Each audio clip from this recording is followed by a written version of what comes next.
In today's video, I'm going to teach you how to import a CSV into an Asana project. By the end, you'll know exactly how to bring a spreadsheet of tasks into the right place in Asana without losing important details. First, open Asana and head to your home view.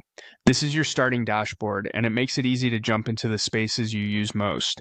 On the left-hand sidebar, click Projects to see the list of projects you have access to. Choose the project where you want your CSV data to land and click it to open the project. At the top of the project, next to the project name, click the small drop-down arrow to open the project menu. In that menu, hover over Import. You'll see a few import options appear. Click CSV to start the import process. You'll now be prompted to add your file. You can either select a CSV from your computer or simply drag and drop it into the window. Before you upload, a quick tip: make sure your spreadsheet has one task per row, with clear column headers like task name, description, assignee, due date, and any other fields you plan to map. Task name is essential. For dates, stick to a consistent format to help Asana recognize them. And if you're assigning tasks, use email addresses that match members in your Asana workspace. After you add the file, Asana will guide you through mapping your columns to Asana fields.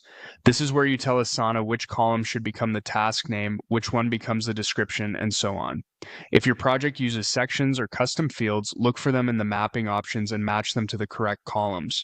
If your CSV includes tags or multi-select fields, separate multiple values with commas in the same cell, and Asana will split them correctly. When your mapping looks right, continue to confirm the import. Asana will create tasks directly inside the project you opened using your mappings.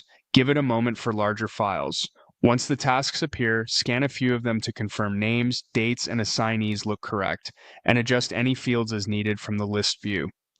If you're migrating from another tool or want examples of good CSV structures, look for the Learn How to Import Data from Other Tools link in the importer. It provides helpful guidance and templates that can save you time and prevent formatting issues.